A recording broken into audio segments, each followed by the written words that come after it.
Hello, everyone. We are Dog and Co, and we're here to present our participant research, which is part 2C of our presentation.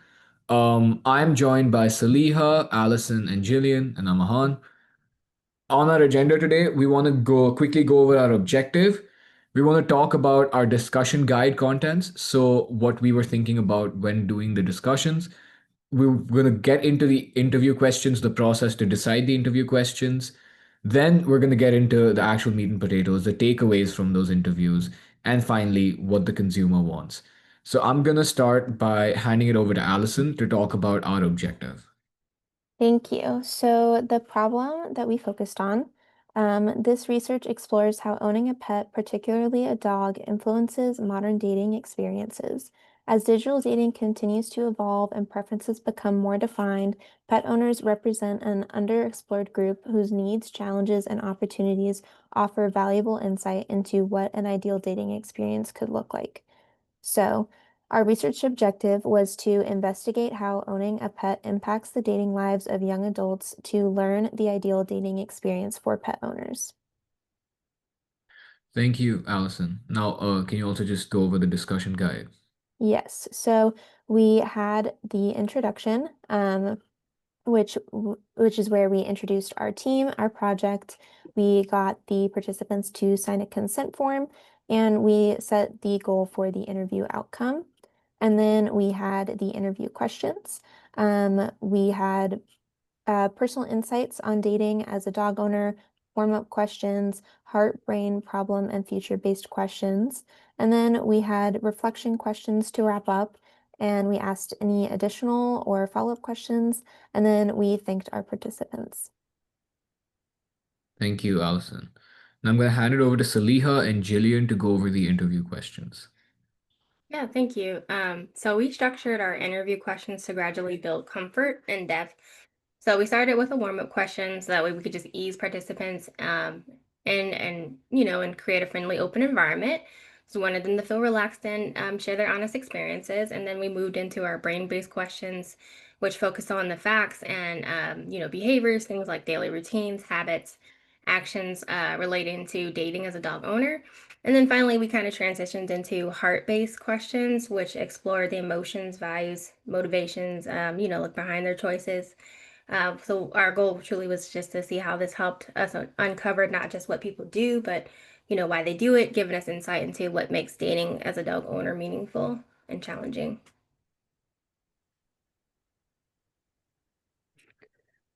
And then we also went over problem-based questions, discussing any problems that come up when dating as a dog owner. And then future-based questions where we talked about ideal future dating situations and any services or products that would be beneficial. And then we finished up with a wrap-up and reflection and asked for any additional more comments. All right. Thank you, Jillian. Now I'm going to hand it over to Saliha to talk about her takeaways from her interview. Thank you. So I actually interviewed two friends, and as well as my sister. So I interviewed Felicia and Satish. They're both young professionals, and Felicia is more of a homebody. Satish is more outgoing, and then my sister is more outgoing. Her name is Simran. And so I kind of broke things down by theme, and then I have a few like quotes that I kind of pulled out that stood out. So I have it by attitudes and values, lifestyle and routine, emotional connection, social interaction, challenges, ideal experience, and then opportunities for innovation. So I won't read through all of them, but I'll just pick a couple. So for attitudes and values, one of the things that really stood out from the interviews was that dogs were seen as family. Partners must accept them. Compatibility with pets is a non-negotiable, and everyone prefers dating other responsible pet owners. So the quote that stood out for me was, "My dog is my family. You need to accept my pet like you accept me." For emotional connection, excitement, and anxiety around introducing partners to their dog, allergies or disinterest are deal breakers. Dogs can shift the mood, positive or awkward. So depending on the person, it could be a positive or negative vibe. And then challenges, I'll stop at that one. Allergies and pet behavior issues. fewer dog-friendly date spots, guilt about leaving pets home. And then a quote for that was, dating can be complicated because I don't like to go out and leave her alone. Thank you, Saliha. So I interviewed two of my friends in India. Kavita, who is a queer psychologist with a rescue dog named Chidia, and Aditi, a medical student who has two German Shepherds. Similar to what Saliha did, I decided to pick one person who is more of a homebody and more home oriented, and then one person who's more active and outgoing, just so that we can get a fuller profile. Um, One of the things that I found really interesting that came up during our conversations was that a pet's need and a pet's reaction shape the individual needs as well. And personal and pet compatibility go hand in hand. For example, if the dog is introverted, maybe as a result of rescue trauma, the person will also start preferring quiet interactions and indoor hobbies such as reading and art. Aditi, on the other hand, has two very active German Shepherds. So when the dogs are extroverted, she also prefers a social life that is dog centered and outdoor activities like walking and hikes. So the dating plan that it has to fit around a pet routine, and so that because the individual hobbies are influencing the pet profile and vice versa. The other thing that I found was quite interesting was a cultural stigma, with Kavita especially. Not only is being queer in India a bit of a stigma still, unfortunately, but also having a rescue dog is also considered a stigma because there's a lot of things associated with them being dirty and them not being neutered. Obviously, none of this is true, but one of the things that Kavita really mentioned was that she's looking for a partner who is empathetic to both situations. Aditi had mentioned how dogs are family, they're part of the larger family unit. And so, similar to what Saliha was also talking about, a partner must be able to integrate seamlessly into that larger family unit because pets parallel the importance of family.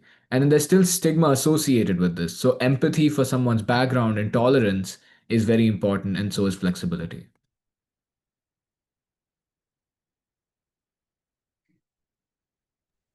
So my themes were pet as social connector and emotional anchor, lifestyle shaped by pet routine, cultural and social context, and compatibility and non-negotiables.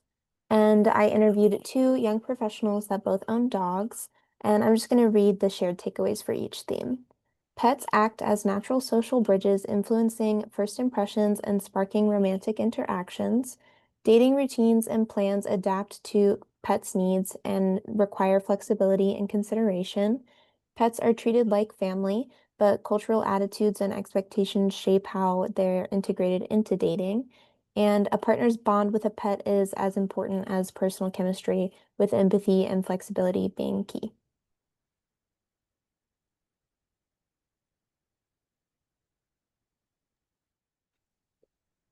And then I interviewed two people, Lydia and Lily. Lydia has more of an active lifestyle as she's a horse trainer and she's always out and about and brings her dog with her. And Lily is more of a homebody, works from home, and her dog prefers to stay at home as well. And I'll just go over the shared takeaways. Dogs act as a as a filter and social connector, determining how and with whom participants date. Both adjust their dating routines and plans around their dog's needs, but it varies by their lifestyle. Both partners both want partners to respect and understand their dog's role. And a partner's genuine comfort and love for dogs is essential, and compatibility with the dog is a deal breaker for both. Thank you, Jillian. So I think our overall takeaways were quite similar, even though we picked people from such diverse backgrounds. We saw a common thread of pets as family and pet compatibility being non negotiable. We also saw a heavy influence on pets and lifestyle. So we looked at how dating life requires that flexibility and adaptation. We looked at pets as social connectors, causing icebreakers, and they influence first impressions in dating. But we also picked up a lot of challenges and opportunities. such as allergies, pet care, and limited pet friendly spaces that are presenting dating challenges right now.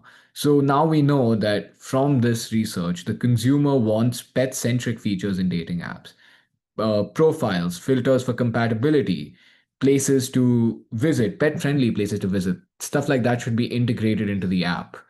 We also looked at a community of like minded pet owners, and an algorithm that makes it easier to find people who understand and value the same things.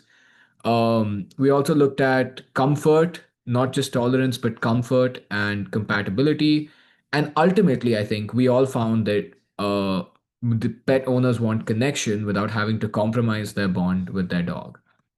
Thank you.